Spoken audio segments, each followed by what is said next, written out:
innanzitutto per conto mio e di quello di Jean Guilaine vorrei ringraziare gli organizzatori per il loro giudizio e in particolare la professoressa Giuseppa Tonda che conoscevo quando ero ancora studente 30 anni fa.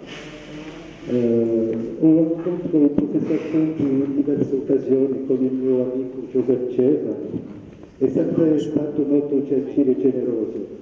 Con la scoperta che vi presenterò vorrei rendere omaggio al suo lavoro nel campo dell'archeologia mediterranea. Per favore, perdonami per non aver fatto questa presentazione in italiano ma in francese.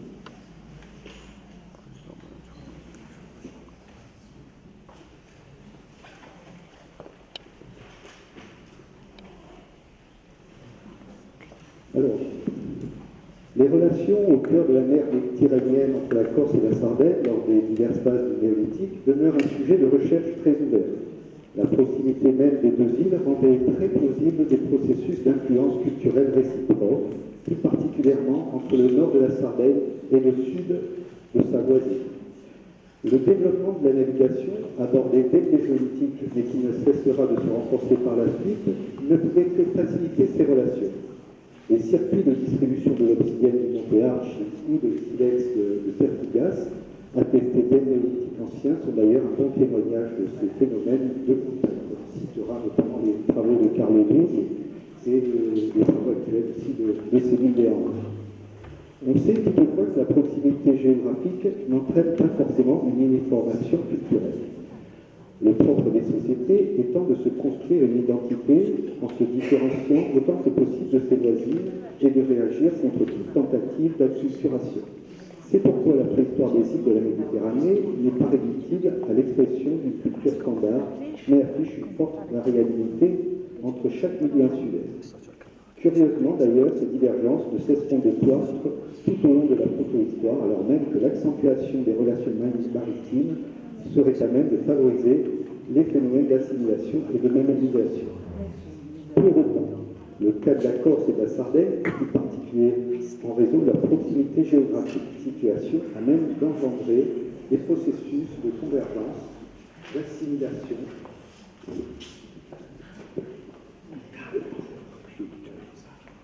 d'assimilation, ou de répulsion.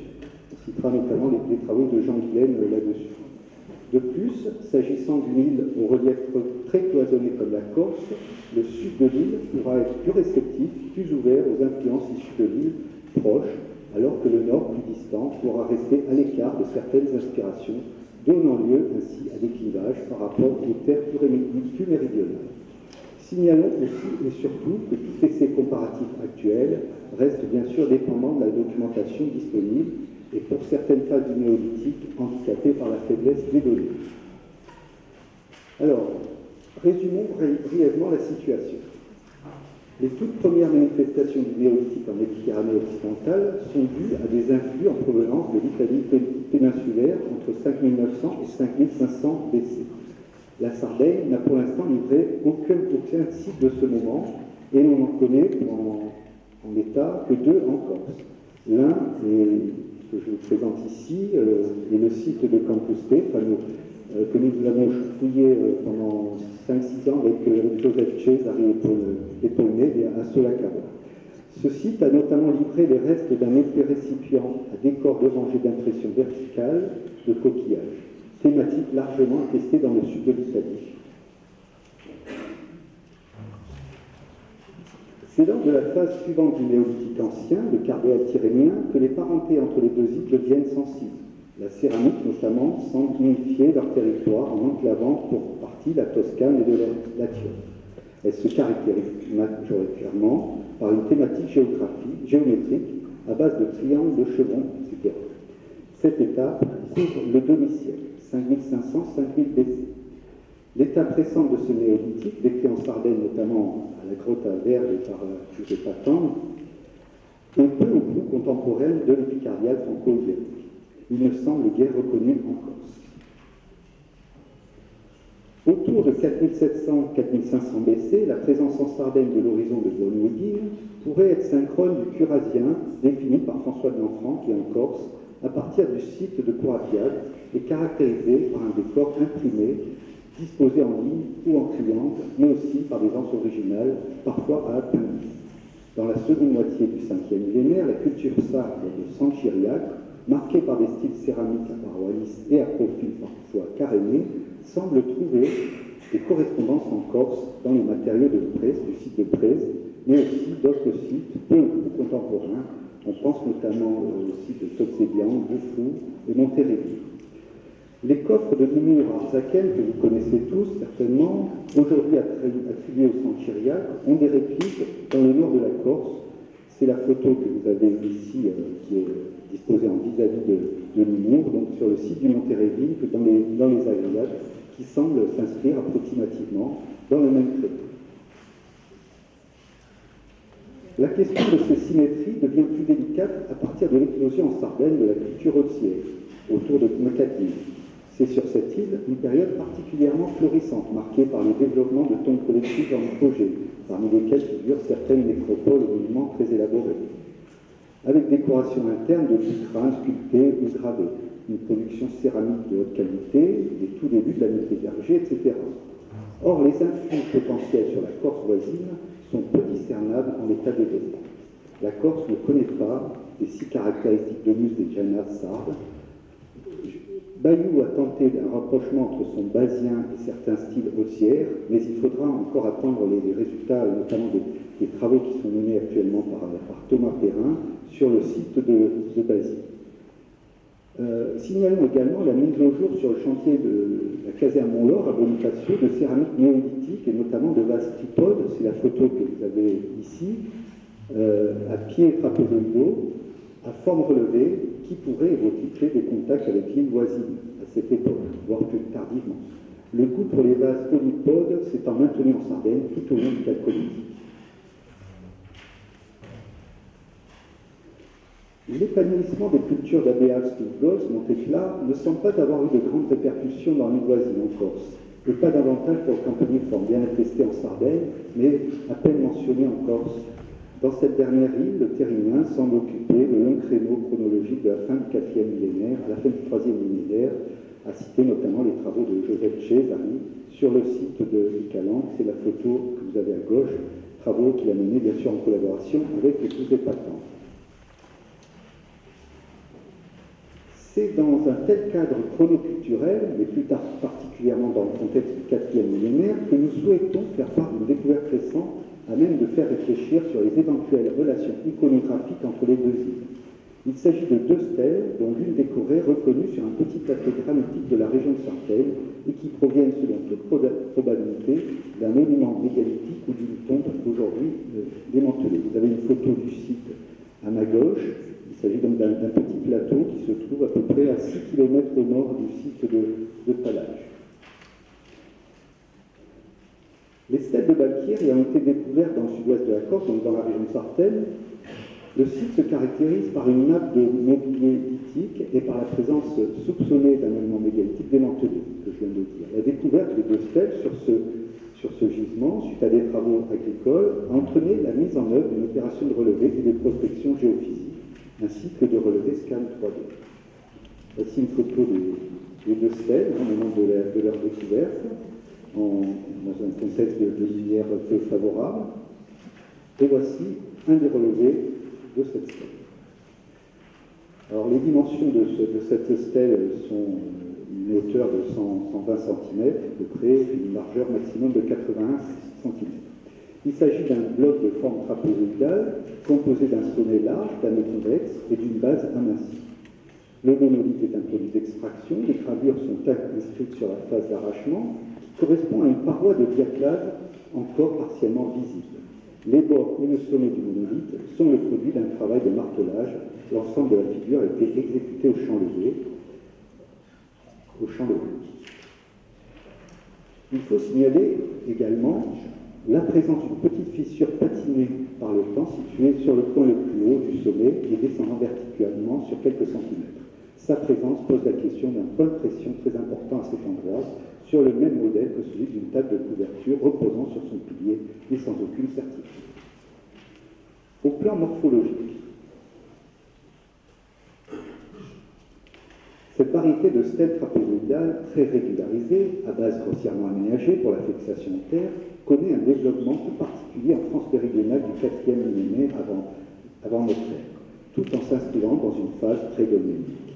On peut citer le cas des deux stèles partiellement incluses dans un aménagement disparu précédant la construction du domaine de Lubac à Lyon, dans le Vaucluse, dans le sud de la France. D'autres stèles, les stèles durantiennes, que vous avez ici sur ma gauche, obéissent à la même morphologie globale, en trapèze ou en triangle, mais à la différence des précédentes, sont décorées. Ces stèles sont datées par le carbone 14 autour du 4e millénaire.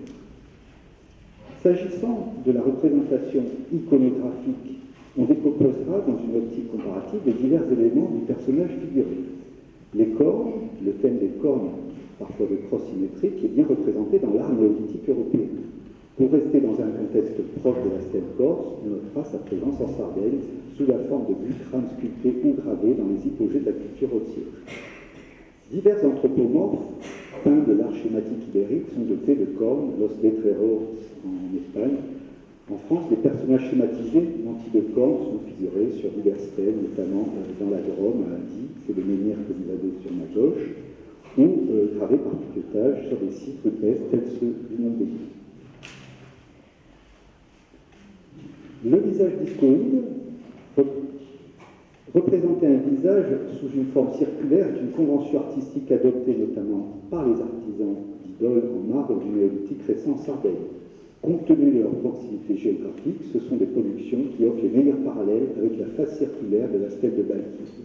Ainsi, des exemplaires à visage en disque de porte-fer ont été, ils permettent un rapprochement assez évident. Autre rapprochement, celui du globe ganté, donc l'association de la barre horizontale des sourcils à la ligne verticale du nez, a été traitée en champ levé de façon à se représenter en sensible relief un regard du reste du visage en retrait. Le globe ganté, donc cet artifice classique de l'iconographie néolithique, est observable également en Italie sur des figurines du néolithique moyen, la culture des vases à bouche carrée, la reine Candide, et du néolithique récent. Culture de Serradade, notamment, culture de Diane aussi. En Sardaigne, le bloc ganté est notamment attesté dès le 5e millénaire sur des statuettes de la culture de Bonne-Léguine, vous avez en photo ici. En Corse, il est aussi présent sur la petite figurine de Campo Fiorel, que vous avez en bas à gauche. La plupart des groupes occidentaux de statues menhirs en ont fait un large usage, notamment dans le Bref, le Languedoc, Aoste et la Louvière.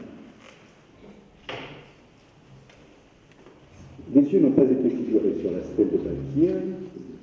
La bouche est représentée par deux portraits horizontaux. Le cou sépare franchement la face du thorax. Sur des céramiques néolithiques sardes, les personnages sont figurés par une tête ronde, un cou longiligne, un corps en sablier. Les coups très prononcés sont également caractéristiques des figurines de marbre de type portofère montées d'alcool. Le torse présente une morphologie en trapèze, une composition également classique des statuettes sardes du 4e millénaire. Le bassin est traité sous une forme discoïde, sorte de réplique agrandie du visage. La complémentarité torse conique, bassin rond se retrouve également sur les figurines haussières. Les jambes ne sont jamais figurées, le corps se limitant à la tête, au cou, au bras et au tronc. Ce procédé est également utilisé sur certaines figurines anatoliennes ou cycladiques.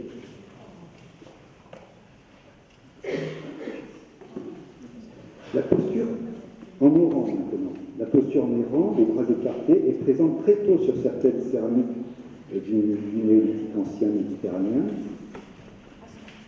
En Sardaigne, les céramiques côtières figurent des personnages encore en sablier, les bras en mourant, notamment Montemayor de Thiès, Saouska de Tintiro. On va voir notamment dans la publication de Joseph Patin. La deuxième stèle, les dimensions de cette stèle sont comparables à la première, à peu près 1 mètre fin de haut. Elle est constituée d'un granit à grain fin, ce monolithe est composé d'une phase d'arrangement anthropique. Ce bloc est donc un produit de débitage en provenance des étages supérieurs de l'affleurement.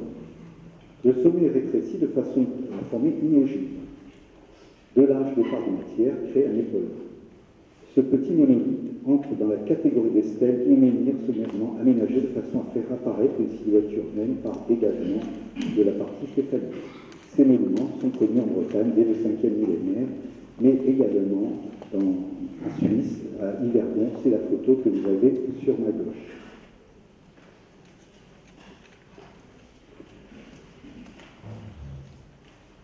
En conclusion, la stèle 2 correspond à un modèle apparu sur le continent dès le 5e millénaire, mais qui a pu connaître des versions plus récentes. Quant à la stèle 1, par sa morphologie et son motif, elle s'exclut de la sphère culturelle des statues minières de Corse. Sa petite taille et sa morphologie en trapèze la rapprochent de certaines stèles méridionales pré-domaniques et pré-statuiniques.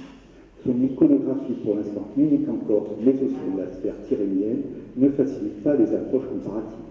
Pour autant, la décomposition de ces motifs renvoie à des expressions connues dans les productions de diverses cultures néolithiques et sur des supports variés, art rupestre, motifs sur céramique, figurines, stèles ornées.